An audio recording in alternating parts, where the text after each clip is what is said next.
Salut, c'est Nicolas Dan, bienvenue dans Jazette de Geek, spécial Western States, avec la course masculine.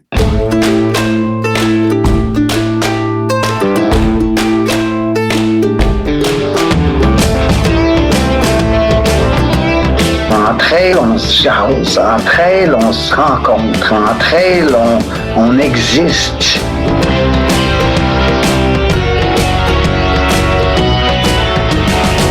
On contrôle pas toujours les situations, mais on peut toujours contrôler notre réaction à la situation.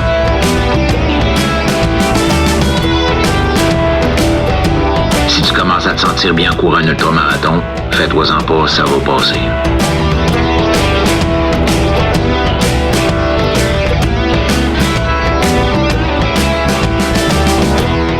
C'est la Minute Snack et aujourd'hui je te parle des nouveautés côté gel dans la gamme Boost. Je rappelle que la Boost Énergie, c'est des produits pensés pour les efforts intenses et pas juste intenses parce qu'honnêtement, moi, je consomme quasiment juste ça sur mes longs ultras puis je peux pas dire que c'est de l'effort intense rendu au 130e kilomètre. Bref, première affaire, le gel passe maintenant à 30 grammes de glucides avec toujours le ratio 2:1 glucose-fructose pour une absorption efficace.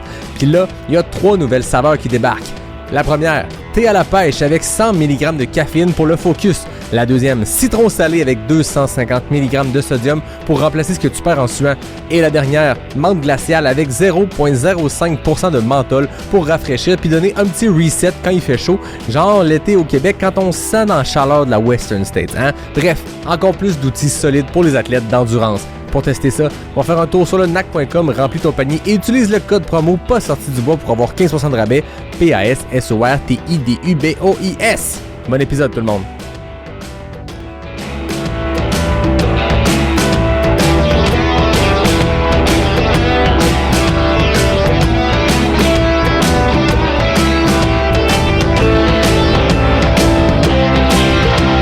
Ouais, on n'est pas sorti du bois, hein?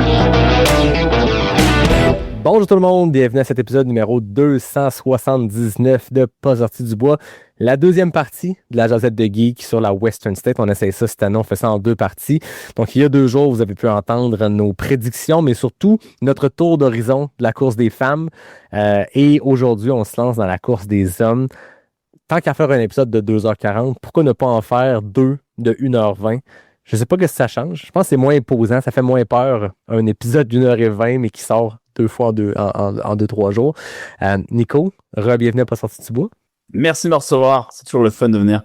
Je disais tantôt que c'était ta 12e participation à une Jazette de Geek, mais là, je pense qu'on peut la compter comme 2 Jazettes de Geek. Fait que là, c'est ta 13e participation après 6 fois Western State, 5 ou 6 UTMB, une Hard Rock. Là, on est là pour un épisode en 2 parties, disons-le comme ça, de la Western State, parce que avec la taille des pelotons qu'on a, je pense qu'on peut plus rentrer dans un seul épisode. Puis, chaque fois qu'on enregistre ces trucs-là, je me dis ça va plaire aux 1000 auditeurs de Pas sortis du bois qui sont des crinqués comme nous qui, pendant la Western ou pendant des courses obscures, m'écrivent.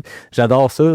Ça me réconforte de savoir qu'on n'est pas les 2-3 seuls avec Nico Fréret.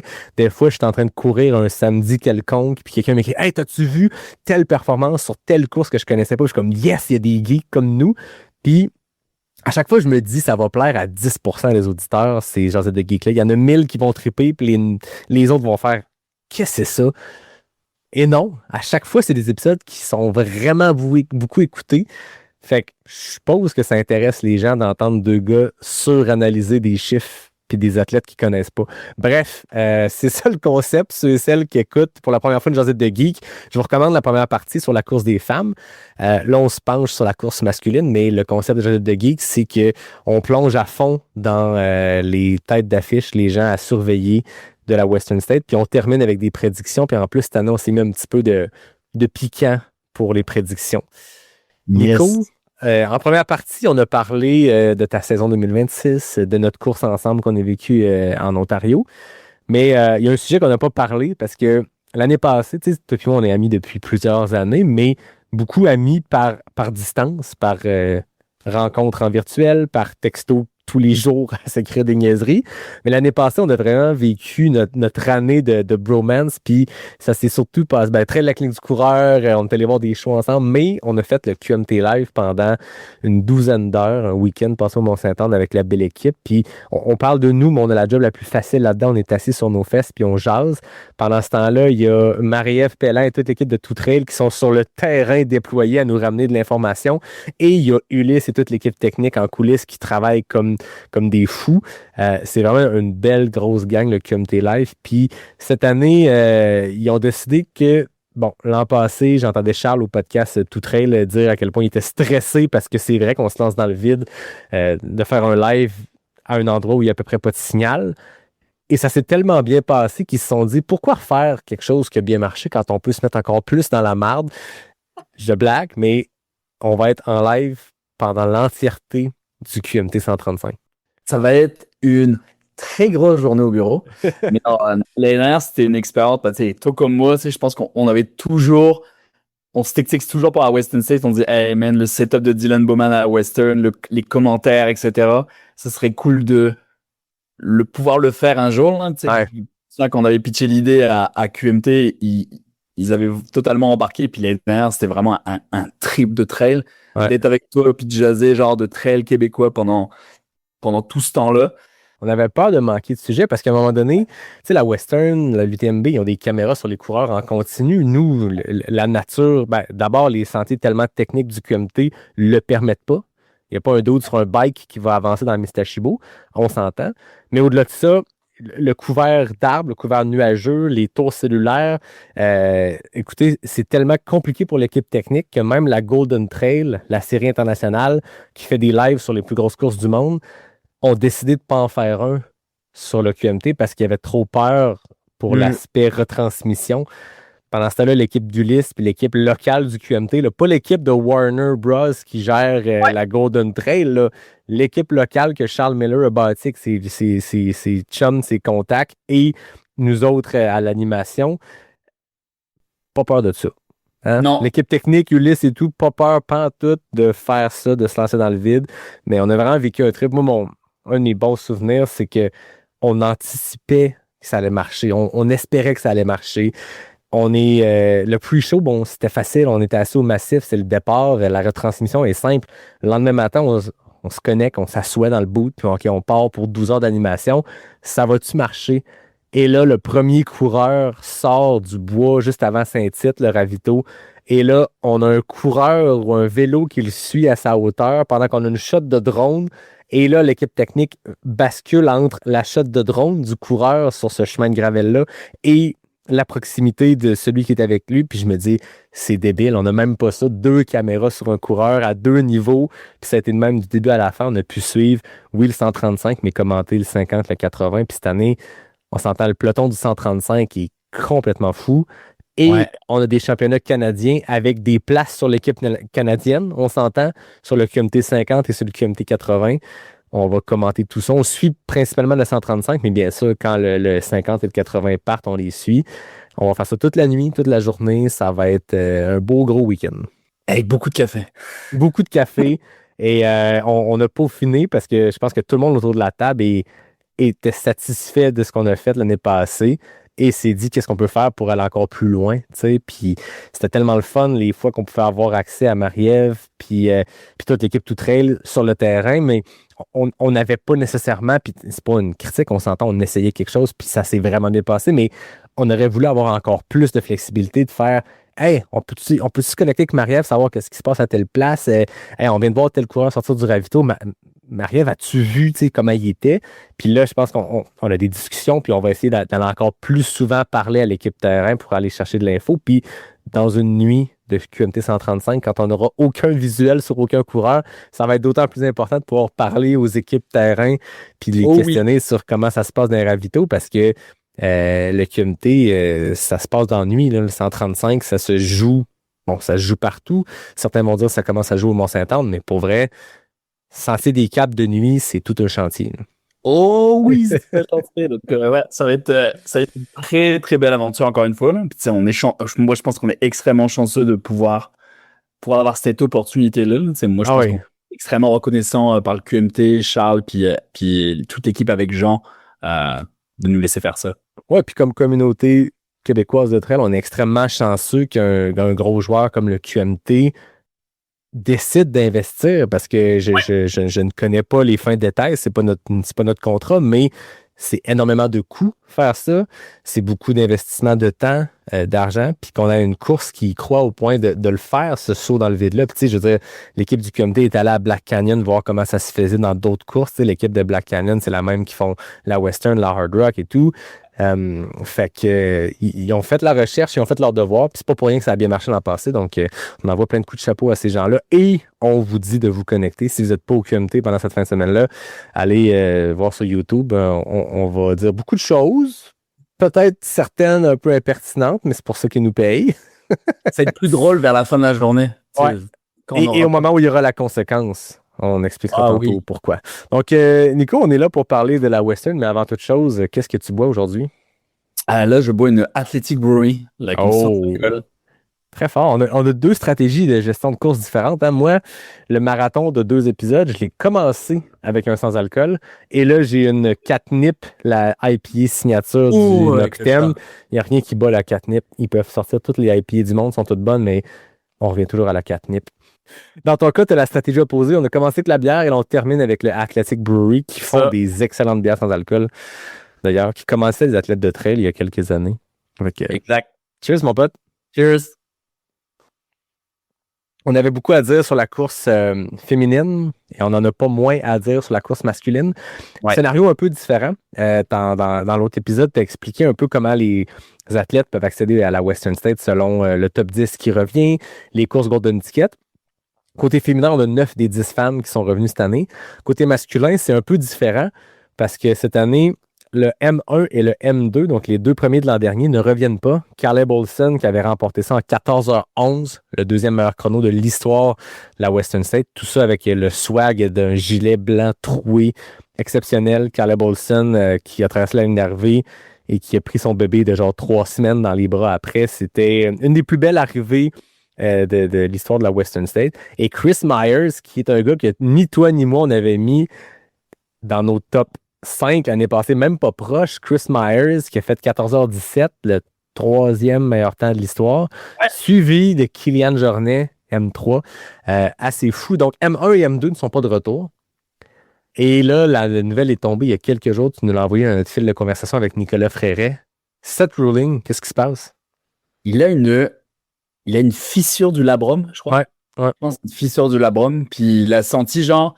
Tu sais, j'écoutais un podcast avec lui, puis il expliquait que genre, tu sais, il a commencé à avoir mal à une jambe, mais il devait faire genre un training run au Grand Canyon. Il a commencé à descendre, puis s'est arrêté tout de suite. Il dit, il n'y a pas moyen que je descende, parce que sûrement que je vais jamais remonter. Ouais. Après ça, il s'était donné une semaine, en se disant, si j'arrive pas à courir dans une semaine, je pull out. Puis en fait, une semaine après, il avait mal, il était passé un examen. Puis ça, je pense, c'est fissure du labrum, là. Donc on n'aura pas Seth cette année. C'est dommage parce que il était extrêmement solide dans ses trailings juste avant. Ah ouais. Je pense que le fait d'avoir été M6 l'année dernière, il avait vraiment gagné en confiance. Ouais. Donc c'est quand même assez dommage de ne pas avoir M1, M2, M6. Ça t'enlève déjà quand même 3 gars du top 10. J'allais dire, ça ouvre le field à d'autres, mais bon. Il y a 6 victoires de la Western parmi les autres. Jim en a 4, Adam en a 1, Kylian en a 1. Il y a beaucoup de monde qui reviennent, mais Seth Ruling faisait partie, moi, de mes favoris, tu sais. Puis il disait sur ce même podcast-là, hein, j'aime bien mieux arriver puis pas être un des favoris. Puis il se serait aligné comme ça. On l'aurait pas mis probablement, toi puis moi, premier cette année. S'il avait été là, mais Seth Ruling va toujours être là, puis c'est tout un athlète, puis c'est un nom un peu comme on disait tantôt, des Caitlin Fielder, des Anna Olga, des noms qu'on voit année après année après année, qui sont toujours là, qui n'ont jamais eu la performance, la victoire sur un gros plateau, mais qui sont réguliers, qui sont talentueux. Seth Ruling en était un. Donc, pas d'M1, pas d'M2, pas d'M6. Cette année, on a vécu de quoi de particulier? Parce que d'habitude, quand on prépare cet épisode-là, on ne parle que des athlètes qui reviennent du top 10 et de ceux et celles qui ont remporté des Golden Tickets, ces courses-là qui te permettent d'accéder directement à la Western State. On ne parle jamais des autres types de dossards qui sont donnés au-delà de la loterie. Et là, cette année, on parle des dossards sponsors parce que Jim Wamsley, quadruple champion de la Western States, 2 des 3 chronos les plus rapides de l'histoire de la course, une légende du sport, une légende de la Western States, revient sans avoir eu un top 10 et sans avoir une course Golden Ticket. Parle-nous, Nico, de comment ça a été perçu, cette annonce-là, dans la communauté, disons, de la Western States, des gens plus compétitifs. Tu sais, il y a eu de la controverse un petit peu. C'est sûr que les gens, ils se disent, tout le monde le fait d'une manière, tout le monde va le chercher de la bonne manière, entre guillemets, tu sais. Soit tu fais ton top 10, tu reviens, soit tu achètes sur un golden ticket. Puis t'as l'autre côté de la médaille, tu sais. Moi, je pensais que il y a certains pros qui auraient sûrement râlé un petit peu plus. Puis en fait, pas tant. Parce que moi, je pense que les gens veulent que Jim soit là parce que les gens veulent battre Jim. Puis le fait de battre Jim à la Western, c'est ça que les gens ils veulent. Tu veux quand même qu'il y ait de la compétition. Donc, les gars qui étaient top 10, là, j'en ai vu quelques-uns en poste qui étaient genre, man, super content que tu sois là, see you at States. Ouais. Parce que ces gars-là, ils veulent battre Jim. Ben oui. Oui, puis on s'entend que ça allait être... Mettons que Jim avait pas eu ce dossard-là. Puis Jim n'est pas sur le départ. Ouais. On serait en train de dire que c'est probablement l'un des pelotons les plus relevés de l'histoire, blablabla. Mais il y a toujours un immense astérisque quand tu es à l'époque de Jim. On est dans l'ère Jim Wamsley, puis Jim Wamsley n'est pas là. Ouais. Il est dans son prime depuis 7 ans, 8 ans, mais il est encore dans son prime western. Puis toutes les années où il n'a pas été là, l'année passée, 2023, 2022, ça décrédibilise en rien les performances des autres, mais il y a toujours le mini astérisque de « Ouais, mais Jim, t'es pas là ». Parce que Jim a un historique immense sur cette course-là. Jim a 4 victoires, 2 autres performances difficiles à la Jim, mais c'est le maître de ce parcours-là. Il a toujours été sous les 15 heures. Puis dis-toi que, tu sais, il y a une controverse, il peut y avoir une controverse là-dessus, mais tu sais, Jeff Browning, c'est sa 2e année qu'un sponsor. Puis personne ne chiale. Il y a personne qui dit rien. C'est même si c'est un gars qui a fini genre 5-6 fois, je pense, 6 fois peut-être. Tu sais, c'est sa 2e année en tant que sponsor, là. Puis il n'y a personne qui dit rien. Exact. Donc, je pense que si c'était quelqu'un d'autre que Jim, on n'en aurait pas parlé, ou il y aurait peut-être lieu de se poser la question, mais pourquoi tu ne passes pas par la même voie que tout le monde fait? Ça semble être une voie, entre guillemets, facile, mais quand tu es le quadruple champion de la course, puis le GOAT incontesté de cette course-là en ce moment, comme tu dis, je pense que tout le monde veut compétitionner avec Jim. Puis là, ça fait qu'il n'y en a plus d'astérisque. Ça fait que cette année, on peut dire que c'est probablement le plateau le plus relevé. Quand tu regardes le nombre de top 10 de la Western dans le peloton masculin, des Aiden Knox qui l'ont jamais gagné, mais qui ont 3-4 top 10, des Adam Peterman, ancien champion, Kylian Jornet, le plus grand des grands, et tous ceux qu'on va parler tantôt. La présence de Jim vient juste faire que, OK, cette année, on a vraiment un genre de championnat du monde de la Western States. On a qui dans le monde en ce moment est un favori pour performer à la Western States, sont toutes là, sauf Caleb Olson, Chris Myers. Puis tu dis que c'est la dernière année sur le parcours actuel. Mm-hmm. Donc, mettons là, ça... Et c'est 10 ans après sa première participation. Tu sais, il y a plein de... Ouais. Comme on dit, Kylian Jornet, c'est 14 ans après sa première victoire. Ben là, c'est un peu significatif, tu sais. Jim, ça fait 10 ans qu'il a participé sa première fois. Et c'est la dernière sur le parcours actuel. Donc, c'est quand même, ça fait quand même du sens. T'sais. Moi, je pense que pour l'histoire dans le sport, puis que pour l'histoire de la Western, ça rend la chose beaucoup plus belle. T'sais. Donc, oui, puis il y a plein de courses. Je pense que la Western a un système qui est assez parfait de ramener le top 10. On dit depuis des années que l'UTMB devrait faire ça. Là. Je veux dire que Kylian doit aller faire le 16 km de Eiger Ultra Trail juste pour avoir son accès à l'UTMB. Après l'avoir gagné, c'est ridicule. Toutes les grandes courses devraient avoir ce système-là où ton top 10 revient. Hard Rock, c'est le top 1. UTMB et autres, c'est top 10, mais conditionnel à aller te chercher une stone. Western, c'est top 10. That's it. Mais il y a beaucoup de courses que un ancien gagnant a toujours un full accès. Je pense que Leadville est comme ça. Si tu as déjà gagné Leadville, tu peux te décider un mois avant la course, n'importe quand, 20 ans après ta victoire, tu as le droit de revenir. Il y a toujours une place pour des anciens gagnants. On s'entend que ce que Jim a fait en prenant un dossard Oka, qui est le partenaire principal, qui doit pomper des millions dans la Western, qui a accès à ces dossards-là, qui est le partenaire principal de Jim depuis 10 ans, tout ça a beaucoup de sens. Puis, c'est comme tu dis, on veut une Western avec Jim, puis là, on l'a. Puis, on s'entend, Jim a un peu tergiversé avec l'idée de faire Canyons parce qu'il y a des petits soucis depuis, on s'entend l'année passée, il a presque fait la Western, a décidé de ne pas la faire, il y avait des soucis de santé. Finalement, s'est retourné pour une saison exceptionnelle en gagnant le championnat du monde puis l'OCC. Mais il y avait quand même des petits soucis, puis il voulait racer des courses Golden Ticket en début de saison, Black Canyon et autres. Ça s'est pas présenté parce que justement, il y avait des petits soucis de santé.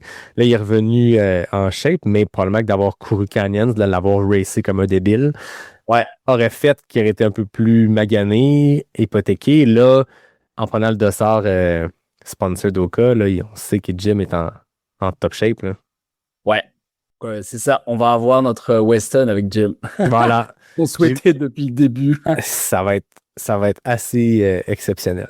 J'ai le goût qu'on parte un peu de la même façon qu'on a fait la course des femmes, c'est-à-dire commençons par nos gars qui reviennent du top 10. Ensuite, parlons de nos gars qui sont qualifiés sur les courses Golden Ticket.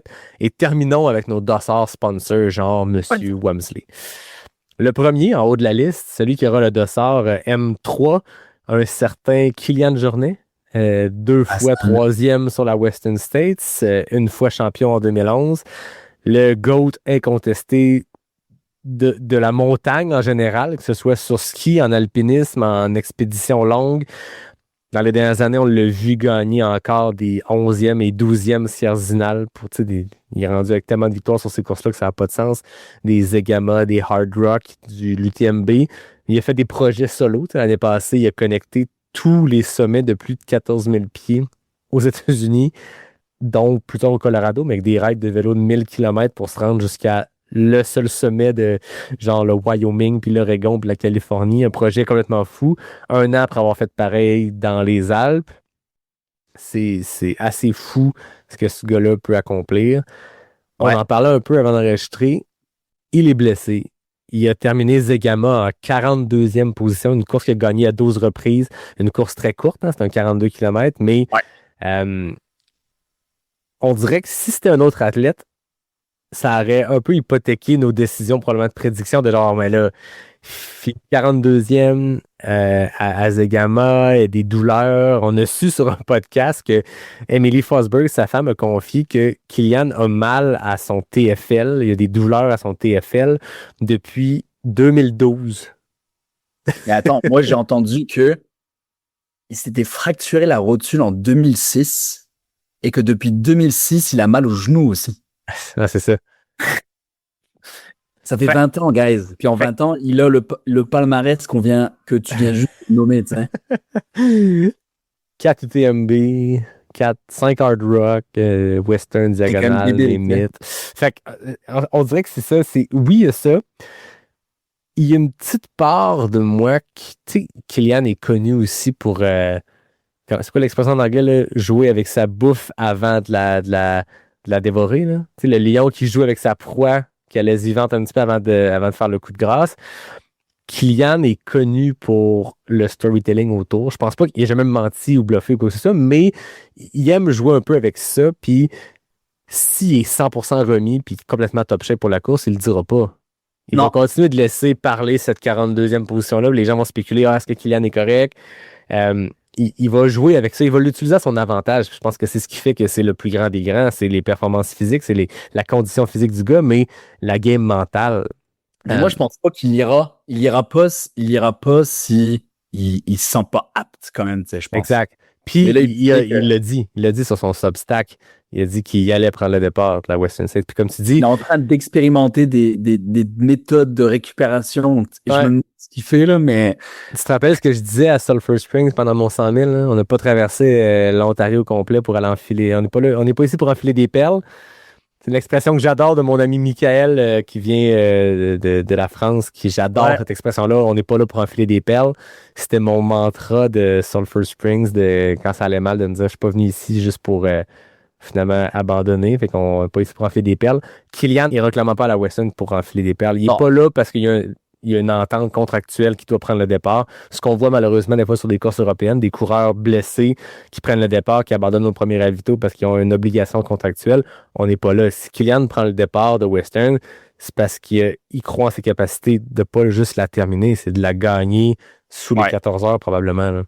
Ouais, clairement. Donc, Kylian, Ça va être... Faut juste là-dessus, Kylian. On s'entend, l'année passée, on a beaucoup parlé de Caleb Olsen et tout ça. Tu sais, Kylian revenait sur la Western, qui est une course qui est pas du tout à son avantage. Tu sais, Kylian, c'est un montagnard, c'est un gars qui, hard rock, qui peut la gagner avec un bras, une épaule disloquée, mais tu sais, il avait gagné la Western en 2011, il avait fini 3e en 2010 dans une édition légendaire, mais c'est pas un parcours qui est naturellement pour lui. Puis l'année passée, tout discrètement, fini 3e avec genre le 4e meilleur chrono de l'histoire de la course. Pire, tu sais, si Ah tu oui. es d'un kilo, là, on sait pas ce qu'il faisait, là. Il a tellement fait d'expérimentation. Je me rappelle, son plan de nutrition était absolument astral, mais il a monté très, très fort, là. Ouais. Il est vraiment venu fucker la game des prédictions avec cette blessure-là, parce que si on le savait pleinement en santé, on s'entend qu'on a la bataille du siècle, là. Ouais, ben oui. Les deux en santé sur une ligne de départ. Kylian et Jim sur une ligne de départ, on n'a pas vu ça souvent. C'est arrivé 2017 à l'UTMB. Kylian a fini 2e, Jim 5e, je pense. On a vu ça en 2018 à l'UTMB, les deux ont abandonné. On a vu ça à Chianti, mais Kylian était finalement un peu blessé encore une fois. Ce qui fait que il était blessé, il a quand même fini devant Vincent Bouillard. Mais Jim, cette journée-là, est en excellente forme. Mais les savoir les deux en forme, plus les 20 autres gars qu'on va mentionner, ça va être quelque chose. Poursuivons, il nous reste quand même 20 autres gars à discuter. Le deuxième, le M4, Jeff Mogavero. Oh là là, parle-nous de Jeff. Lui, c'est mon préf, là. C'est tellement une personne gentille, là. C'est un gars qui est sponsorisé par Un, mais c'est tellement une personne genre juste gentille. Tu sais, il adore le plein air.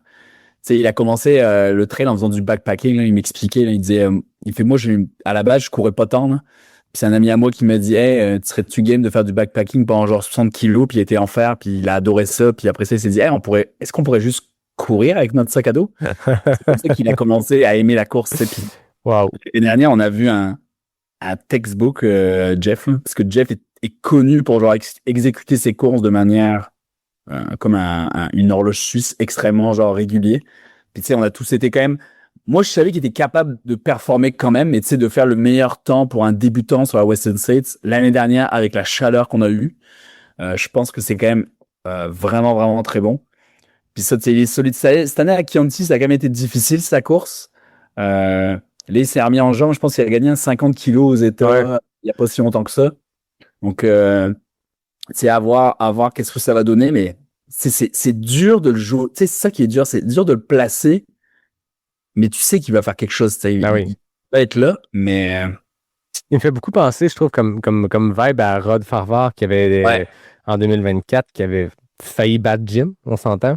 Ouais. Mais Rod Farvar, c'est le même genre d'athlète que avait terminé 2e, dans ce cas-ci, Jeff, c'est 4e, mais tu sais, 14h30 à ta première tentative sur Western States, c'est admirable. Je veux dire, c'est un chrono qui te fait remporter 48 des 50 éditions, tu sais. C'est à sa première, ça va être très beau à voir. M5, moi, je l'avais mis comme premier l'an dernier dans mes prédictions. Daniel Jones de la Nouvelle-Zélande, un gars qui a terminé 4e en 2024, 5e en 2025. T'sais, quand tu parles d'une régularité, un gars qui back-to-back fait des performances sous les 15 heures, c'est quelqu'un qui part clairement dans les favoris, là. Ah oui, c'est un gars extrêmement régulier. Cette année, tu sais, je pense qu'il a gagné les 3 courses qu'il a fait cette année. Il a gagné Tarawa, ce qui gagne toujours Tarawa tous les ans. Mais ça, tu sais, il y a une petite alerte. Apparemment, il y a une petite blessure post. Mais tu sais, après ça, il a réussi à revenir, puis il a gagné les 2 autres courses. Mais c'est sûr que c'est tout le temps difficile avec... il est toujours placé, Dan Jones. Un gars extrêmement genre solide. Donc ouais, ça va être intéressant de le voir revenir là-dessus. Puis tu sais, moi, je pense sincèrement que le top 10, il est assuré là-dedans de revoir en 2027. Mais... je dis assuré, je me suis un peu c'est très fort, mais moi, je l'aime beaucoup, Dan Jones. Ouais, vraiment très régulier. Le prochain, Ryan Montgomery.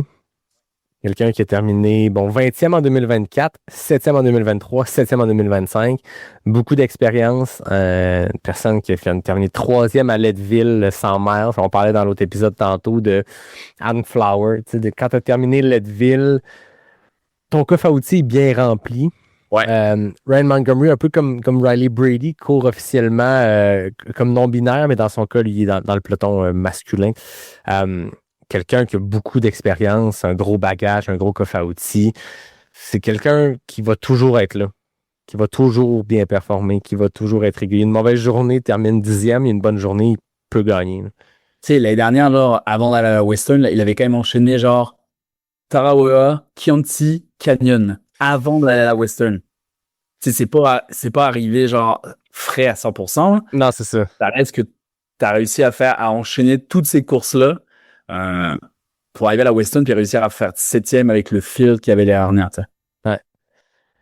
Le prochain, moi, ce gars-là, je le mets dans la même catégorie. Ceux qui ont écouté l'épisode féminin, je parlais de Jenny Lichter, Ann Flower, Molly Seidel, Tara Dower, qui était comme mon genre de top 4 de next big thing. Hans Troyer, l'Américain. Je sais que t'as un crush sur Hans Troyer, toi. Ah, tantôt, je disais, c'était qui que je disais qui était c'est Ann Flower que je disais que c'était mon geek crush féminin. Hans, c'est mon geek crush masculin. C'est quelqu'un qui va gagner la Western States. C'est quelqu'un qui a terminé 8e l'an passé, mais cette année, elle va officiellement sa place et est quand même allée à Black Canyon pour compétitionner en début de saison. A terminé premier sur le 100 km dans un field de gens qui ont le couteau entre les dents parce qu'ils veulent leur place pour la Western State. Lui, il se pointe, il a déjà sa place. Il gagne quand même, établit un nouveau record de parcours. Ouais. C'est le terme qu'on utilise un peu trop souvent de stratosphérique, là. Ce qu'il a fait à Black Canyon, c'était ça, là. Ah ouais, puis tu sais, c'est encore une fois, c'est le fait qu'il ait déjà eu son baptême l'année dernière, ben il est déjà là, tu sais, il sait c'est quoi, là. Puis de faire un course record à Black Canyon, t'arrives totalement avec la grosse confiance pour la Western. Là. Ah oui. Puis il a gagné l'année passée aussi JFK 50 miles, on s'entend, là. Ouais. En termes de vitesse pure. Un gars qui roule. En termes de vitesse pure, puis tu sais, des gagnants de la JFK qui ont bien fait à la Western, c'est commun, là, je veux dire. Jim Wamsley a eu le record de parcours de JFK pendant quelques années. Aiden Hawks a gagné JFK, a aussi eu de très grosses performances à Western. Hans Troyer est dans cette lignée-là. Moi, dans ma tête, c'est le prochain Jim Wamsley de sa génération. Là. Ah oui. 5h10 pour faire 80 kilos. 5h10. Va trop 80 vite. km. Pensez-y. Ouais. Et là là. Et le dernier, le M10 de retour l'année passée après une 10e place, le japonais Hiroki Kai.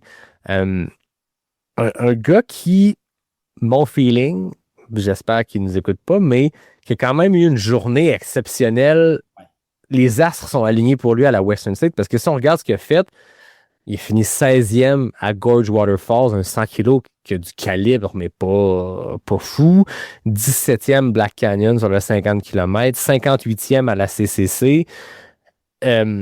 Tous des performances qu'on se rapprochera jamais, toi et moi, mais quand on parle d'un field, on vient de parler de Hans Troyer, je pense qu'il y a eu toute une course à la Western State. Il y a eu beaucoup de DNF l'an passé, mais je ne veux pas discriminer en rien sa performance. C'est juste que quand on regarde ce qu'il a fait ailleurs, il s'est passé de quoi cette journée-là. Puis clairement, il faut qu'il répète la même recette. Je ne sais pas ce qu'il a mangé la veille puis ce qu'il y avait dans sa bouffe de ravito, mais pas non plus parce que il fait la même affaire. C'est ça quand tu regardes les autres trucs, tu sais. Canyon, l'année dernière, il a fait ça en 10h46. CCC, il finit 58e.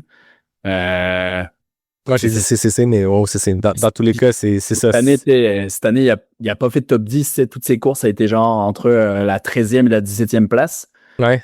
Sur des courses avec, il y a une course en Australie qui est, le truc était pas élevé, il finit 13e, tu sais, mais ouais, je pense que ce jour-là, il a dû avoir des étoiles alignées en ciel qui ont fait que, ok, tu vas bien faire cette année à Western States parce que, ouais, c'était un peu, c'est vraiment impressionnant. Si Hiroki Kai gagne la Western cette année, on va retirer nos paroles et on va s'excuser. Mais je pense que c'est ça. C'est une très belle performance l'année passée, mais avec le plateau qu'on a cette année, je doute qu'on le revoie dans le top 10. Ouais. Et Rocky, il ne reste qu'à nous faire mentir. Le prochain, il y a beaucoup à dire. La fusée italienne, on entre dans ceux qui ont eu leur Golden Ticket, dans ce cas-ci à la CCC, à l'UTMB. Donc, depuis le mois d'août dernier, qui savent qu'ils vont participer à la Western State, Monsieur Francesco Pupi. Ouais, ça, c'est Oh là là. un baptême, un 100 miles, tu sais, mettons, tu sais, il a un incroyable talent, Pupi, hein, c'est un coureur extrêmement rapide, extrêmement complet, un beau build-up pour la Western, mais là, tu sais, pour ça, je comprends pas trop sa fin, genre, il s'entraîne en Suisse, donc c'est sûr que c'est pas tellement genre entraînement à la chaleur live, là. Ouais. Il est blessé, il s'était cassé quoi, le poignet, je pense, en début d'année, ou à Chianti, je pense. Ouais. Il s'était un DNF à Black Canyon en début d'année. Un gars qui avait gagné Canyons 100 kilos l'année passée puis qui avait refusé son Golden Ticket. Je pense que c'est un gars qui vient plus du format court. Depuis longtemps qu'il est là, depuis pré-pandémie, qui performe bien, qui a toujours eu un œil sur la longue distance, peut-être pas la très longue distance. On se rappelle qu'il a un peu chié sur les 200 miles récemment. Il s'est fait critiquer pour ça. On n'embarquera pas là-dessus. Mais qui regarde de loin ce qui se fait sur 100 kg, 100 000 depuis plusieurs années, puis qui là, l'année passée, bon, son baptême du 100 kg s'est soldé en victoire à Canyons. Pas prêt à aller à la Western. Quelques mois plus tard, gagne la CCC. Quelques mois plus tard, en fait, quelques semaines plus tard, termine 9e au championnat du monde. Gros moteur, gros talent, grosse expérience. La seule point d'interrogation, c'est, bon, les blessures et le baptême de 100 000. C'est qu'il n'a jamais fait de 100 miles, puis là, il se frotte à des gens qui ont tous beaucoup d'expérience. On a nommé tantôt des gars qui reviennent. Un Jim qui a 5 finishes, 4 victoires. Kylian qui est sa page Ultra Sign Up, tu peux scroller pendant des jours et ça continue de défiler, il y a plus de 100 résultats. On n'est pas le même niveau d'expérience, disons. Ouais, c'est ça. C'est sûr que c'est un premier 100 miles avec le début d'année qu'il a entre genre le DNF, la blessure au poignet, même si Chianti s'est quand même bien passé. J'ai quand même des réserves sur ce qu'il est capable de faire, pour être full honnête, là. Moi, je pense qu'on va sûrement le voir au début, mais à partir de la mi-parcours, ça va commencer à être un petit peu plus dur pour Francesco. Ouais. Un autre qui va être à son baptême de 100 000, mais qui a peu d'expérience. Il y a un seul 100 kilos à vie et c'est une 2e place à la CCC, donc vraiment pas gênant. Un gars qu'on a vu sur les pentes du Mont-Saint-Anne les 2 dernières années au défi des couleurs. Il avait terminé 2e, notamment du Up and Down en 2025. Un gars qui a terminé tout juste derrière Hans Troyer à GFK 50 Mile. Premier de la Transvulcania cette année. David Sinclair, l'Américain. Tout un bagage. Un gars de skyrunning, courte distance, qui performe très bien depuis qu'il est transitionné vers l'ultra. On en parlait encore tout à l'heure, tu sais, de tout ce qui est genre les Jenny Lichter ou les Kylian, tu sais. David Sinclair, à son échelle, c'est quand même un gars qui est extrêmement polyvalent aussi, là.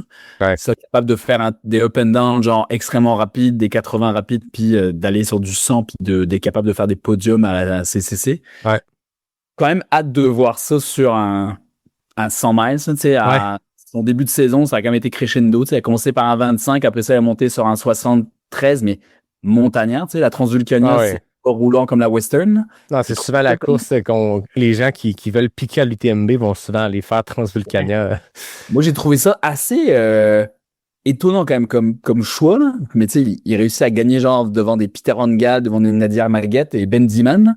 Voilà, au niveau de la spécificité du parcours, j'ai trouvé ça genre un choix assez audacieux, je te dirais. Surtout venant de quelqu'un qui vient de la montagne, tu sais, qui est, il n'y a pas détourné de ce qu'il fait habituellement pour aller faire la Transvulcania. Il est allé faire exactement ce sur quoi il performe, alors qu'il approche son premier 100 miles dans un contexte complètement différent.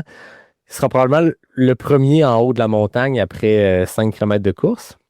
Mais est-ce qu'il sera le premier à Auburn 155 km plus tard? Ça reste à voir, mais un talent brut qui, s'il veut pousser sur le long, va être très menaçant dans les prochaines années. Ouais. Le prochain, il avait terminé 5e à la CCC. Les Golden Tickets ont descendu. On s'est rendu jusqu'à lui.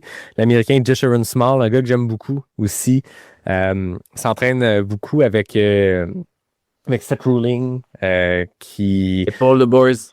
qui va être dans ses premières, qui va être dans son premier 100 000, mais qui semble s'entourer de gens qui ont beaucoup d'expérience, donc d'apprendre autour. Moi, je trouve que c'est le profil parfait de gars qui va faire un top 10 si c'est une bonne journée. Ouais. C'est un plan à 3 ans pour la Western State. T'sais. Est-ce qu'il gagne cette année? J'en serais vraiment surpris. Je serais le premier à me dire que j'étais dans le champ, mais je pense que c'est ce genre de profil-là qui arrive sur un premier 100 000 puis qu'il y a tout ce qu'il faut pour très bien faire, mais c'est ça. Dans ma tête, moi, c'est un plan à 3 ans de Sharon Small. C'est un profil quand même particulier. C'est un gars qui est extrêmement bon sur les parcours roulants. Ouais. Il est aussi capable d'aller à la CCC puis de finir juste à 20 minutes du vainqueur sur la CCC. Ouais. Donc, c'est quand même à 20 minutes d'un Poupi qui est genre un spécialiste de courses de montagne. Il n'a pas à rougir, tu sais. Non, c'est Moi, ça. comme toi, c'est un gars que sur les 3 prochaines années, on va être amené à le voir très souvent, je pense. Ouais. C'est drôle, ils sont comme regroupés, puis c'était pareil tantôt quand on a enchaîné Jenny Lecter, Anne Flower, Molly Seidel dans l'ordre, parce qu'on les a vraiment mis dans l'ordre de ceux qui ont obtenu leur Golden Ticket selon aussi la chronologie des courses. Puis là, on enchaîne Jeshurun Small, David Sinclair, Jeshurun Small, Will Murray, Canyon Woodward. Ces deux-là, Will Murray, Canyon Woodward, ont obtenu leur Golden Ticket à Javelina, un 100 miles. Donc, ils ont l'expérience du 100 miles. Ils seront les deux à leur baptême de Western, mais moi, ces deux gars-là, c'est comme Jeshurun Small. C'est des noms qu'on va nommer dans les 8 prochaines journées de geek, puis ça va tout avoir des cougars dans leur garage dans 10 ans, ces gars-là. C'est Will Murray, là. Son premier 100 000, c'est Javelina 100 miles. C'est un parcours ultra rapide. Rappelez-vous, l'année passée, on vous parlait de David Roach. David Roach avait battu le record de Leadville, avait explosé le record à Javelina, et Will Murray a retranché 35 minutes. C'est énorme. Un record de parcours d'un des plus vieux 100 000 de l'Arizona, qui a eu plein de gros coureurs qui ont participé. C'est pas une course random, là. Il a retranché 35 minutes à David Roach. Je catch pas ce qui s'est passé cette journée-là à Javelina, mais c'est un gars qui peut rentrer un 100 000 en dedans de 12 heures. Ça devrait aller sur Western, là. Aux États, ils en parlent beaucoup de ce gars-là. Là. Will Murray, même Dylan Bowman, il dit que c'est genre next big thing tout le temps. Ouais.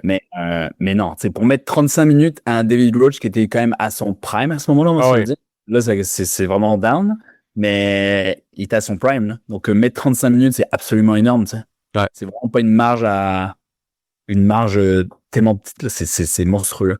Ouais, ces gars-là, c'est ce que des fois on entend ça par rapport aux jeunes coureurs qui performent sur les 100 kilos et qui veulent tranquillement se qualifier vers Western. C'est des Young Guns, là. Ouais. Will Murray, Canyon Woodward, c'est des Young Guns. Canyon Woodward, j'adore ce gars-là. Lui, il s'est qualifié avec sa 3e place à Javelina, 100 miles, quelques dizaines de minutes derrière Will Murray, mais il est la première personne de l'histoire à faire 3 top 5 dans des courses Golden Ticket dans la même année. Parce que lui, il a obtenu son Golden Ticket à Javelina. Il s'est pas arrêté là. Il est allé quand même à Black Canyon pour le fun, fini 4e. T'as la Canyons, 100 kilos, terminé 5e. Le gars, il arrive quand même les jambes bien loadées. Ouais. Puis juste avant Javelina 100 miles, un mois et demi avant, il a fini 13e à l'UTMB. Et dans la même année, il avait fait Canyons 100 miles, où il avait gagné. Fait que le gars a des 100 miles à son actif, dont Canyons, qui est sur le parcours de la Western State, et l'UTMB. Il a fait Javelina dans la grosse chaleur, parcours rapide et roulant. Le gars a comme tous les outils, tous les ingrédients pour bien faire. Et là, tu parles d'un début d'année qui est genre aussi solide. Monstrueux. La Canyon. C'est un build-up c'est solide, ambitieux, mais tu sais. Ah ouais. Encore une fois, c'est des fois les gens qui sont quand même plus jeunes plus jeune, c'est le gym, on le voyait à l'époque. Le gym était capable d'en prendre 3-4 dans l'année puis performer sur les 3-4. Là. Maintenant, c'est quand même plus condensé puis de manière plus intelligente. Là, mais non, c'est... Ouais, ces deux-là, moi, je trouve que c'est les deux gars aux États, après, avec Hans, qui sont genre le plus excitants à genre se dire sur les prochaines années. Ouais. S'ils peuvent maintenir ça, pas se blesser, Hans Fryer, Canyon Woodward, Will Murray. Canyon Woodward vient de signer avec Patagonia, qu'on pensait qu'il avait un peu tourné la page sur le trail. Tu sais, Patagonia, ça fait longtemps qu'en outdoor, en vêtements, c'est les tops, mais Ils ont toujours eu une équipe de trail, ils ont toujours eu un peu de matériel de trail, des vestes d'hydratation, des t-shirts. Ils ont déjà essayé de faire des chaussures dans les années 2000. Mais on pensait que c'était un peu mort, la série trail de Patagonia. Puis là, ils viennent de signer probablement une des plus grosses vedettes montantes en la personne de Canyon Woodward. Fait que ça promet. Ça va être intéressant. Puis il fit la vibe de Patagonia, de faire un peu les choses différemment. Là. Ouais. C'est une vibe complètement différente. On est moins dans les équipes Salomon sérieuses ou des équipes au cas. Là, il signe avec une marque de outdoor. Ouais, on voit plein de marques comme ça qui commencent à monter, qui commencent à sponsoriser des gars. Des marques qui font leur comeback, tu sais, qui reviennent, qui re-sponsorisent des gars là, qu'ils n'ont rien fait pendant des années. Ouais. Puis là, celui qui s'en vient après, lui, c'est genre l'éternel. Moi, j'ai toujours aimé Anthony Costales. Là. Ouais, c'est un vétéran quand même, c'est un gars qui doit être rendu fin trentaine, je pense. Ouais, puis tu sais, il est toujours là. Genre, tu sais, toujours là, il fait toujours ses petites affaires.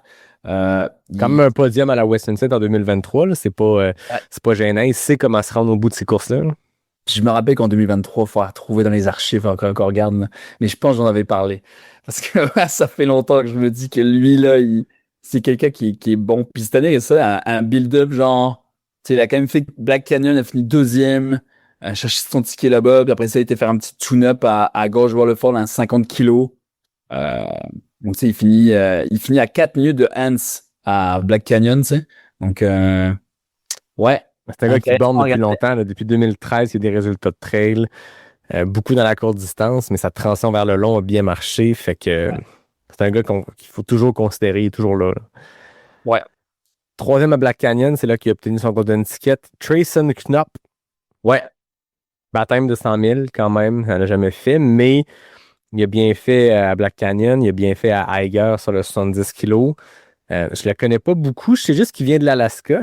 Puis la dernière personne, le dernier favori qui venait de l'Alaska, c'est un certain Geoff Rose en 2010 du documentaire Unbreakable. Si vous êtes rendu à ça, là, ça fait 30 minutes qu'on parle de la Western, d'une deuxième partie, vous êtes tapé la première partie des courses féminines, vous êtes clairement accroché, vous êtes fan de la Western. Si vous écoutez c'est ça que vous n'avez jamais vu Unbreakable, d'abord, je pense qu'il est gratuit sur YouTube. Ce film-là est légendaire. C'était 4 coureurs au sommet de leur art qui arrivaient avec chacun aucune défaite sur 100 miles. Anton Krupicka était là 4-4. Geoff Rose était 4-4. T'avais Kilian qui arrivait de 2 victoires sur l'UTMB avec son petit kit moulant blanc de cycliste pour faire la Western State, alors que t'as Anton puis Geoff Rose qui couraient en chess.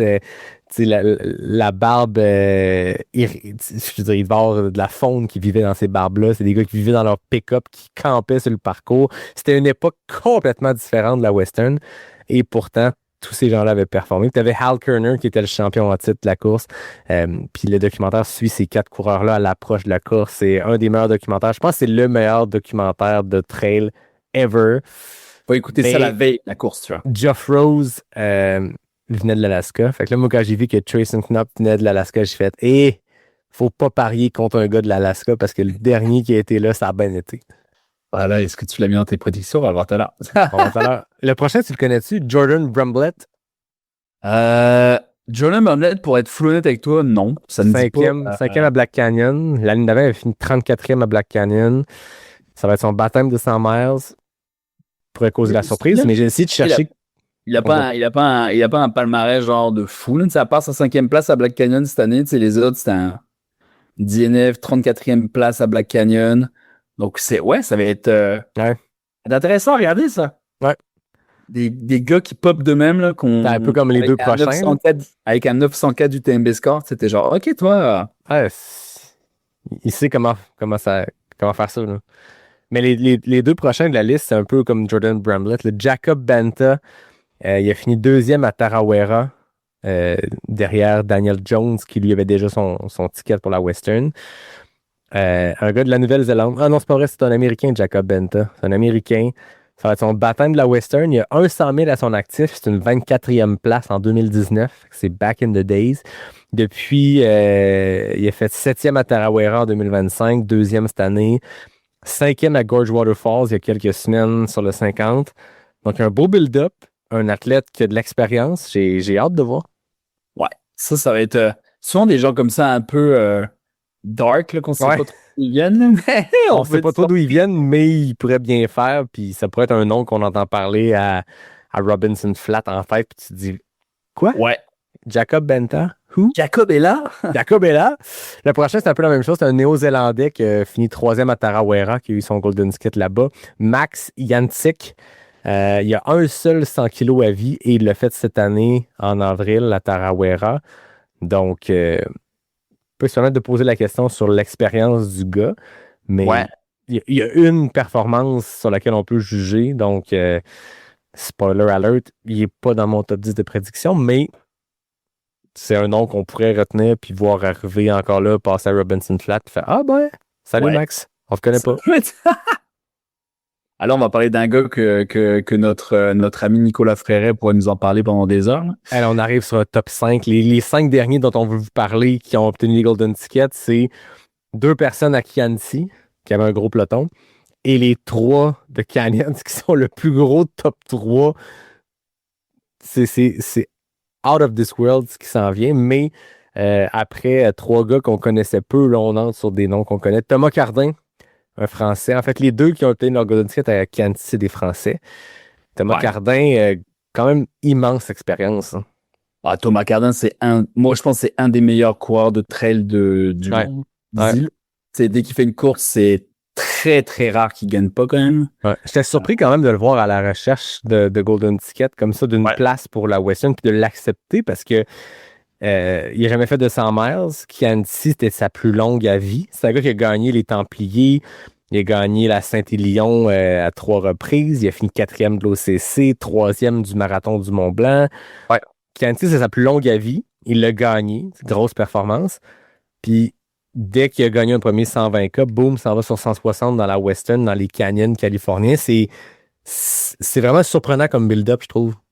Moi, je pense que je vais le prendre à peu près dans la même catégorie en termes d'expérimentation, genre à un Vincent Bouillard. T'sais. Ouais.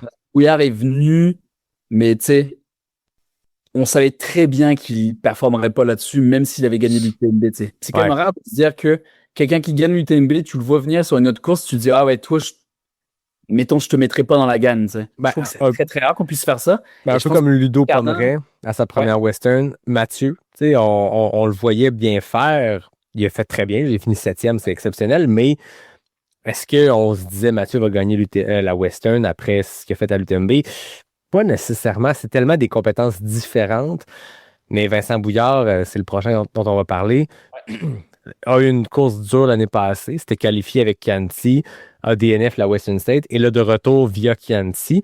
Thomas Cardin, c'est le genre de gars qui pourrait être sur un projet de 2-3 ans, là, de se dire cette année, on expérimente le 100 miles, on finit 7e.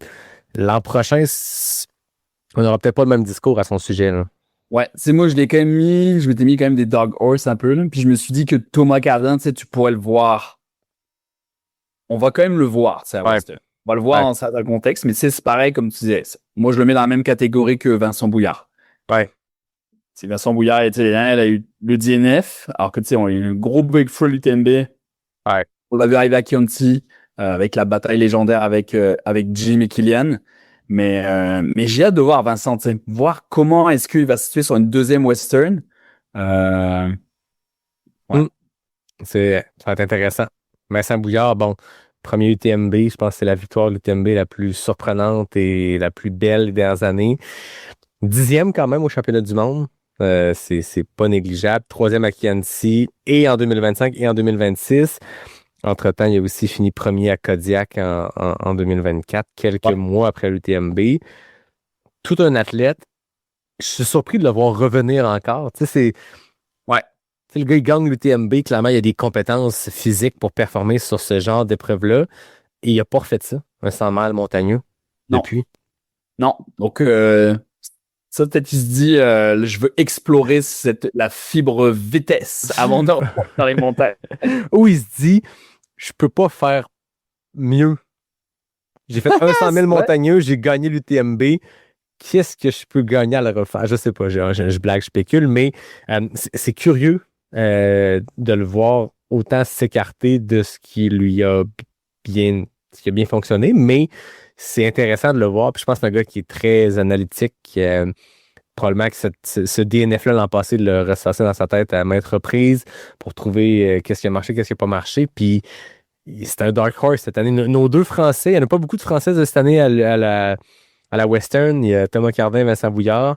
Je pense que c'est deux dark horse. C'est des gars que, je vous le dis dès maintenant, ne sont pas dans mon top 10 parce que, je veux dire, le plateau a aucun sens puis c'est difficile de faire des choix, mais ils sont pas dans mon top 10 et je serais vraiment pas surpris qu'ils finissent sur le podium ensemble. Tu sais. Ouais. Imagine Jim sur le podium avec Vincent puis Thomas. C'est quand même drôle. Et là, on termine avec les trois qui sont venus chercher leur golden ticket sur Canyons. Ils sont rentrés par la porte d'en arrière. C'est la dernière option d'avoir des places. Puis ils ont fini 1, 2 et 3 sur Canyons 100 kilos. Un gars que je suis tellement content de voir revenir fort parce qu'il a gagné la Western States en 2022. Et depuis, ça a été plus difficile, des blessures. Et l'année passée, il a démontré une preuve de résilience. Moi, quand des athlètes font ce qu'Adam Peterman a fait, je suis en admiration parce que combien de fois on a vu des athlètes avoir une mauvaise journée, pas être blessé, juste ça clique pas, je gagnerai pas, j'abandonne. L'année passée, Adam Peterman a terminé en 23h09 la Western, ce qui est extrêmement bon pour un mid-packer qui veut une silver buckle, la boucle de ceinture argent donnée à ceux qui le font en moins de 24 heures. Mais pour un gars qui l'a gagné en 15 heures et des poussières, de faire plus de 8 heures au-dessus de son chrono et de quand même finir, je trouve que ça démontre tout le mental de ce gars-là.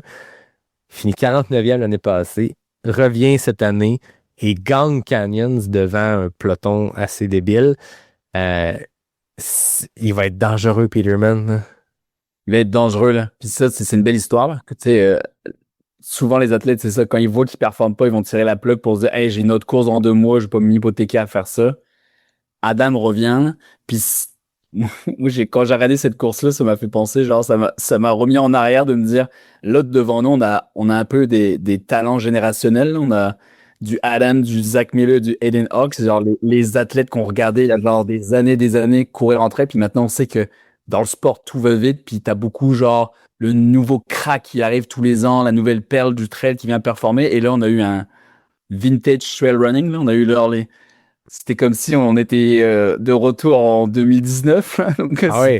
Ben même ce que Zach Miller puis Aiden Hawks on va faire, les deux derniers de notre liste de Golden Ticket, ils ont fini 2 et 3. On se rappelle qu'en 2016, il y a 10 ans, il avait fait la même finale sur une course qui à l'époque était une des plus relevées aux États-Unis, qui était The North Face Endurance Challenge California, qui terminait sur le Golden Gate à San Francisco. C'était un 82 km, puis Zach et Aiden s'étaient battus, puis je pense que c'est une des premières fois qu'on a vu un Zach Miller arriver à une ligne d'arrivée à fond la caisse, tu sais, les finales à la Zach Miller au sprint, mais là, il n'était pas au sprint parce que c'est Zach Miller, il était au sprint parce que Aiden Hawks était à moins d'1 minute de lui. Et 10 ans plus tard, on a revécu exactement la même chose. Encore là, à moins d'1 minute l'un de l'autre. Zach Miller, c'est un gars qu'on dirait que c'est le chat qui meurt puis qui revient tout le temps, qui a des vies. Tu sais, Zach Miller gagné la CCC en 2015. Mène l'UTMB pendant longtemps en 2016 avant d'exploser, puis Ludovic Pondray passe avec ses bâtons puis sa casquette protège-soleil, le vieux montagnard qui le dépasse puis qui le démolit. Il y a eu des blessures, il y a eu des années difficiles, 3-4 DNF consécutifs sur l'UTMB. Tu sais, Zach, à un moment donné, quand il n'est pas en train de courir, il est en train de s'occuper d'un camp en altitude à couper des cordes de bois pour les randonneurs en hiver. Il est en train de transformer un autobus en campeur / machine à beigne. Renaît de ses cendres, revient à l'UTMB, termine 2e derrière Jim. Puis, petit brag, j'avais été le seul à prédire Jim 1 et Zach 2 à l'UTMB 2023. Fin de la parenthèse. Mais revient, s'inscrit à la Hard Rock. En fait, finit par être pigé par la Hard Rock. Il y a une appendicite, cancelle la course, revient l'année d'après, finit 5e. Zach a 9 vies, puis je pense qu'on est juste à la moitié de ça.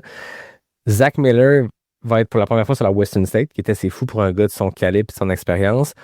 Et pour un gars de la fin trentaine, je pense que lui aussi est sur un projet 3 ans. Ouais. On pourrait le voir gagner dans 1 an ou 2.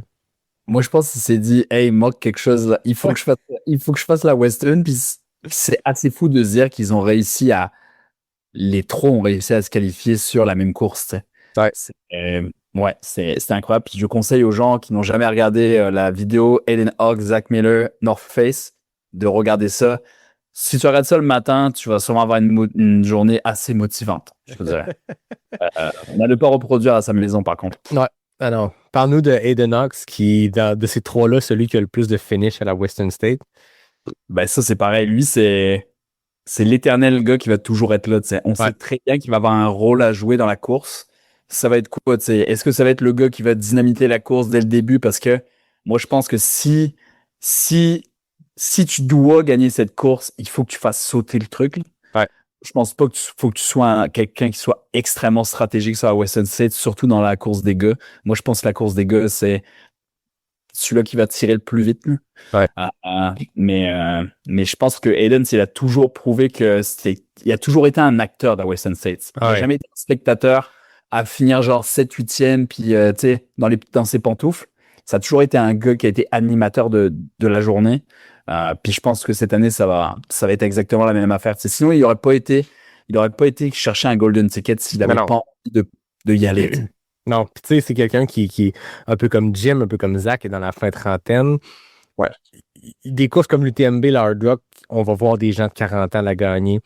La Western, le facteur vitesse, je pense qu'il y a peut-être une limite de ce côté-là versus ces autres courses-là plus montagnardes. Il a fini 2e en 2022, 3e en 2024. Il y a tout ce qu'il faut pour gagner. Puis je pense que mon feeling, il va un peu plus dicter le parcours. Puis c'est drôle, j'entendais Dylan Bowman sur son podcast dire qui va challenger Jim, puis est-ce que quelqu'un va vraiment essayer d'aller au-devant de Jim? Puis je pense que les Young Guns, les Hans Troyer, Ryan Montgomery, Canyon Woodward, Will Murray, je pense pas qu'ils vont dépasser Jim puis être sur un pace sub 14 heures dans le début de course. Mais s'il y en a un qui peut le faire, puis le tenir, puis qui a les couilles pour le faire, puis l'expérience pour le faire, là, quelqu'un qui, tu sais, si quelqu'un peut courir sub 14 heures la Western State, puis donner une claque à Jim, je pense pas que c'est les jeunes qu'on a parlé qui sont encore dans la catégorie baptême de 100 000 baptêmes de Western State. Je pense que c'est Aiden Hawks qui a plus rien à perdre, plus rien à prouver. Il peut juste partir sur un pace pas de sens, puis si ça tient, ça tient. Si ça tient pas, il abandonne ou il finit plus tard. Ouais, totalement d'accord avec ça. On pense qu'on aurait fini. Et là, on entre dans la catégorie sponsor et loterie, parce qu'on a quand même 5 noms de gens qui pourraient bien faire. Le premier, bon, Jim Wamson on a parlé tantôt de ce contexte-là pour aller chercher ce dossard-là, mais Jim, il a fini premier en 18, 19, 21 et 24. 4 victoires consécutives à ses 4 dernières tentatives. Entre-temps, il a gagné les championnats du monde à 2 reprises. Il a gagné l'OCC l'année passée, alors qu'il se peut être juste blessé puis faire la petite course du TMB parce qu'il est passé en forme pour faire la longue, puis démolir tout le monde sur l'OCC. Je sais pas quoi dire de plus sur Jim. Je sais pas comment présenter plus. Là. C'est de se dire, dès que Jim prend la ligne de départ, là, c'est très difficile de dire je vais pas le mettre gagnant. T'sais. Là encore, c'est ça. La question physique se pose un peu, on va se le dire. Les dernières, je pense sincèrement que la dernière, c'était une année il manageait sa douleur. Pour ça qu'il a fait des plus grosses distances. Puis il voulait voir comment ça se fait. Ouais. Puis là, cette année, moi, je pense que s'il prend la ligne de départ, c'est qu'il veut faire quelque chose. Puis sur ce que j'ai écouté, il le disait, il veut pas forcément genre battre le record de parcours, il veut juste gagner. Ouais, exact. Le record du parcours, il s'en fout un peu. Il l'a déjà gagné.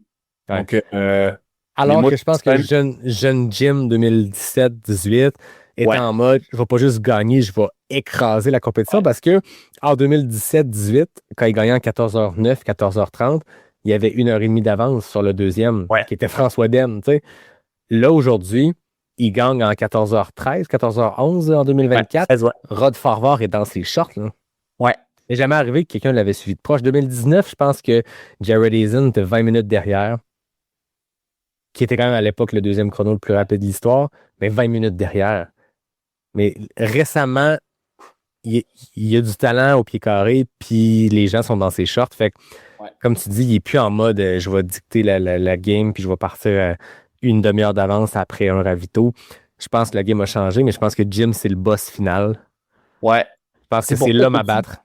D'être là, ça avantage tout le monde, c'est parce que tout le monde va vouloir battre Jim. Ouais. Donc moi, je pense que si tu veux gagner la Western State, il va falloir juste que tu battes Jim.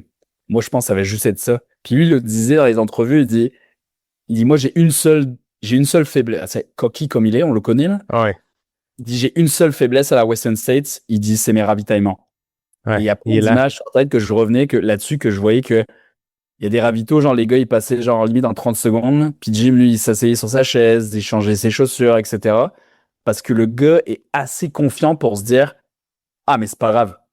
Allez-y, guys. Je vais vous rattraper derrière, tu sais. Puis ça joue dans la tête des autres gars, là. Mais il est connu pour ça, tu sais, Jim est cocky, mais pas d'une manière... il est confiant, mais il est pas cocky, il est confiant. Puis je pense que c'est rafraîchissant dans le trail. Puis quand il est arrivé, ça l'a un peu surpris parce que tu sais, le trail, c'est un sport un peu plus à la cool, un peu plus hippie dans l'âme.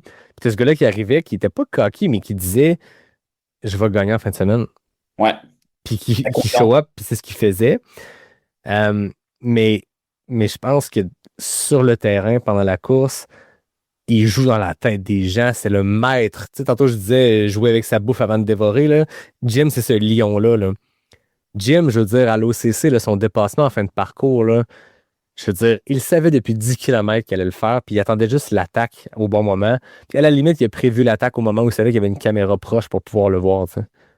Mais c'est pour ça que, tu sais, je pense tous les gars qui étaient là et qui commençaient déjà leur travail mental sur la Western, dès que l'équation Jim est rentrée en compte, ils ont dû tous appeler leur préparateur mental en disant « Ouais, je pense qu'il va me falloir peut-être à moins 1 ou 2 rendez-vous pour réajuster un petit peu comment j'approche la course parce que ça a changé. » Exact. Oui, le rôle de Pajang est arrivé. Puis tout le monde autour a tout approuvé.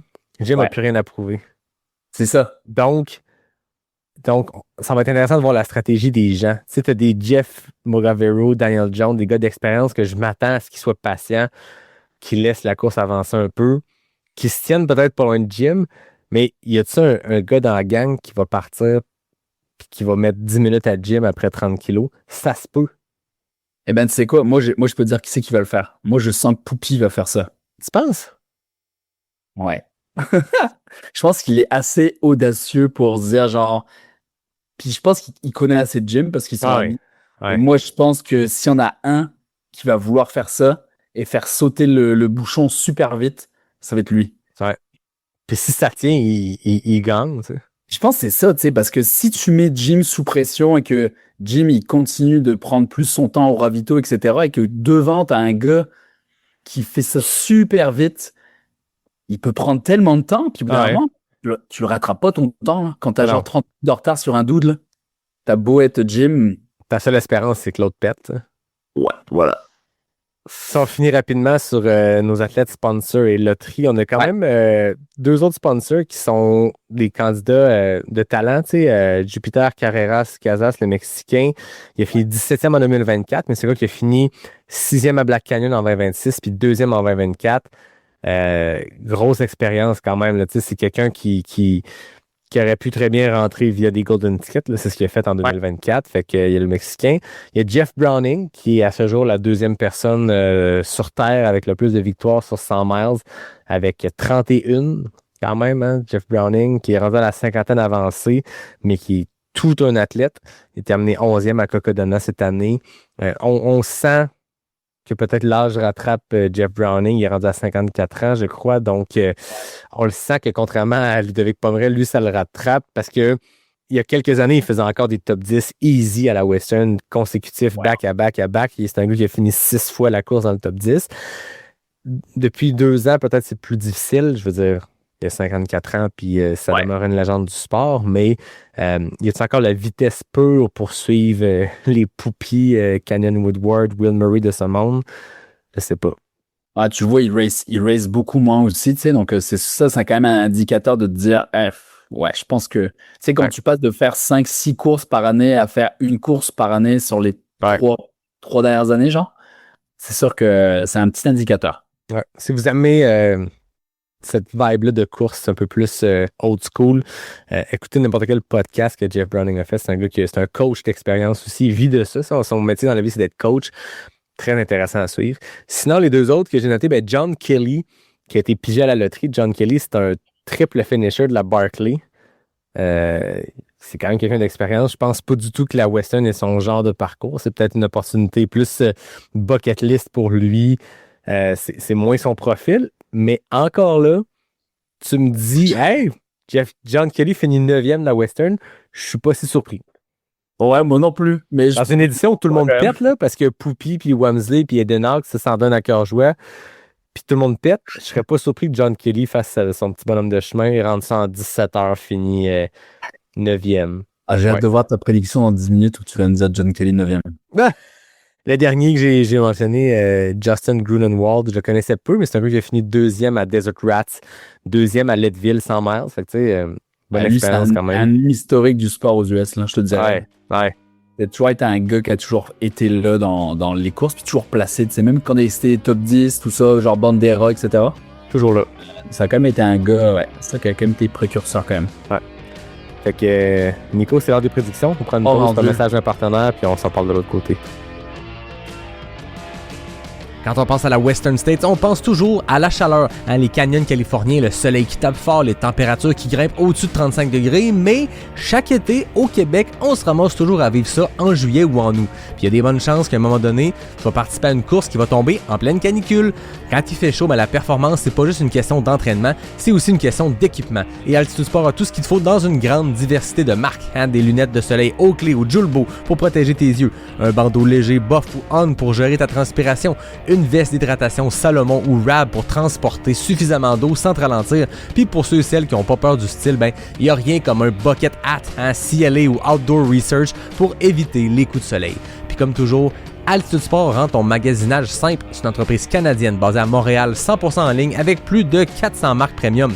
Tu commandes aujourd'hui, c'est livré demain partout au Canada et le jour même à Montréal. Puis si ça te convient pas, les retours sont super faciles avec un code QR. Va sur altitudesport.com et utilise le code promo pas sorti du bois 2026 PASSORTIDUBOIS 2026 pour obtenir jusqu'à 20% de rabais sur ta première commande. Le lien et les conditions sont dans la description. T'as manqué le bateau pour l'Ultra Trail Gaspésia 2026? C'est pas grave, il y a plein d'options qui s'offrent à toi si tu veux vivre une expérience gaspésienne comme seuls les événements Gaspésia peuvent t'offrir. D'abord, tu peux mettre un gros X dans ton calendrier en juin 2027 pour participer au Gaspésia à Percé. Mais si tu as envie de mettre le cap à l'est dès cette année, t'as plein d'options. Il y a l'Ultra Trail Forillon qui a lieu du 18 au 20 septembre prochain avec des distances allant de 1 à 160 km dans un décor unique. Le directeur de course Jeff Tapp en parle comme d'un safari trail, fait que ça vaut vraiment le détour. Il y a aussi le Marathon Gaspésia le 24 octobre avec ses parcours sur route de 1 à 42,2 km au cœur de Percé.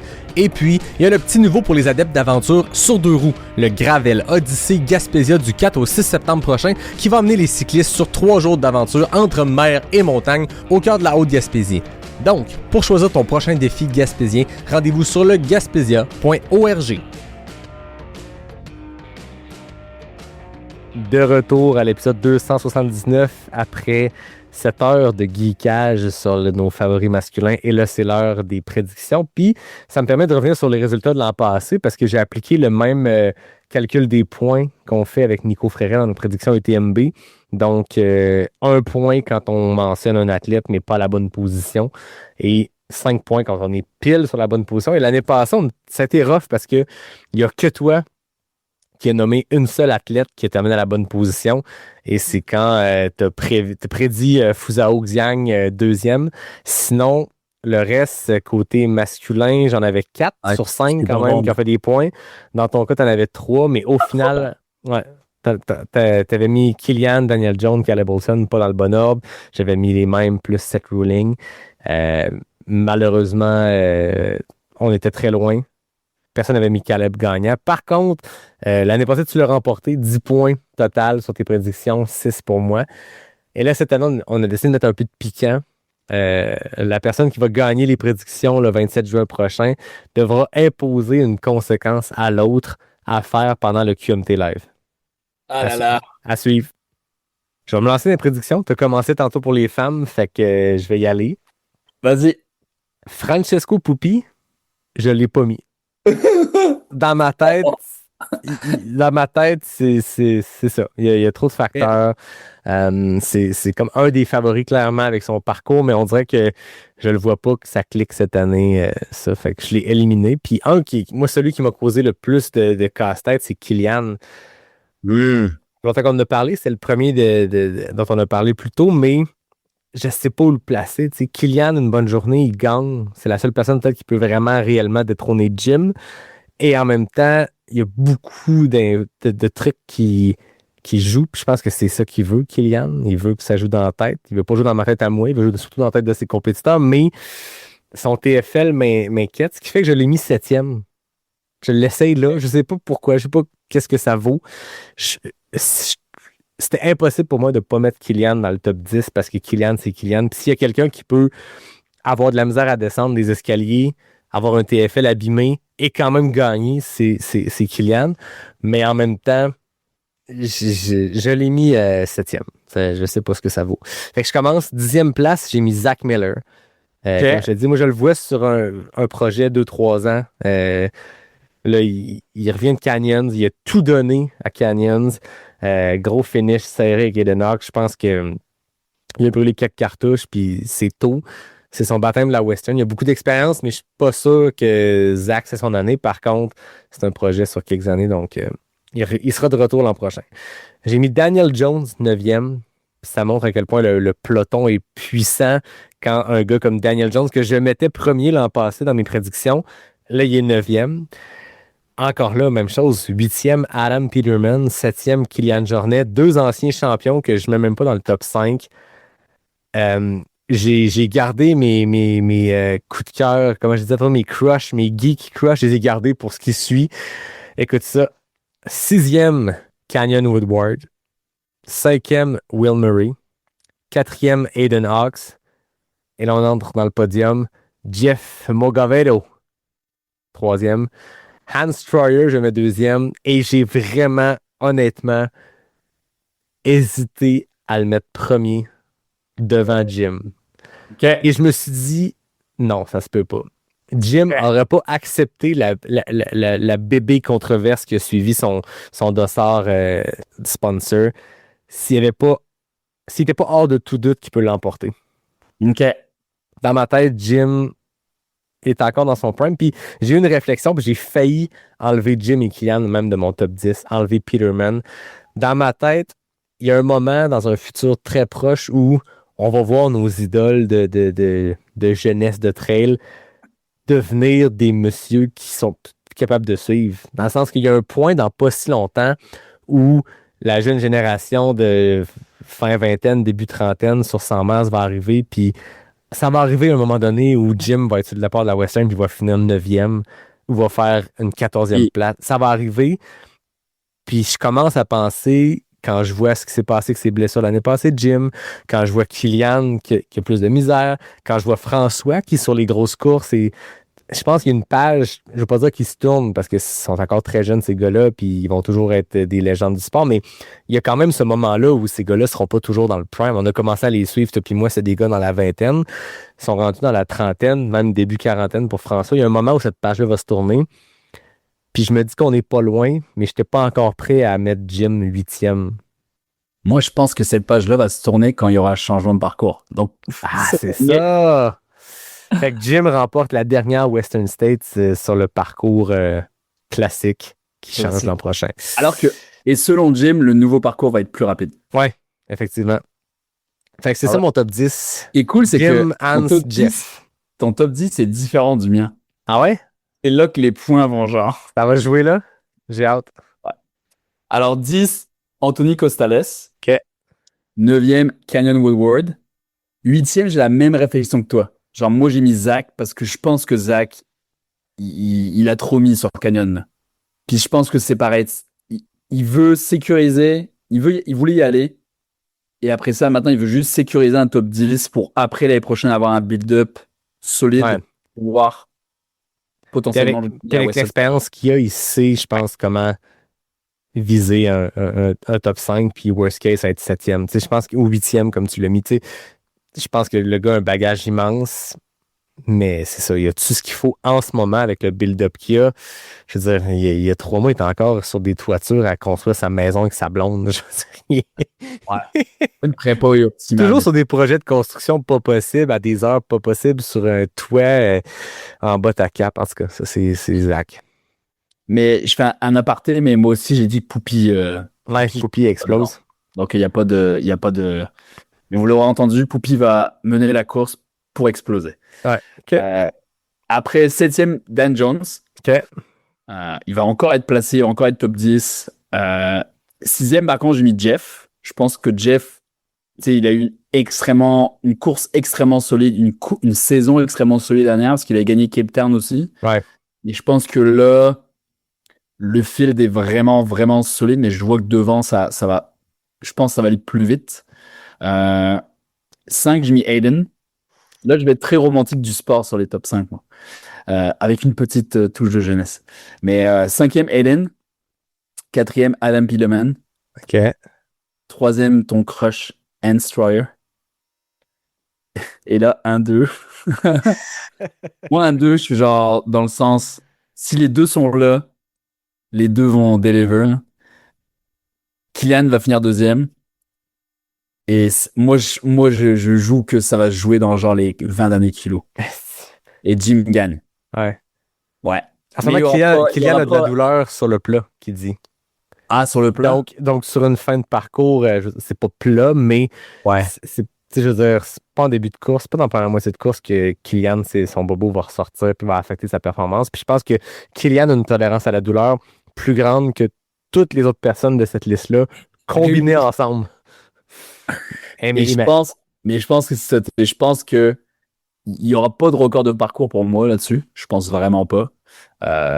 Mais ça, je pense pas que. Mais Kylian et Jim, je les vois à 2.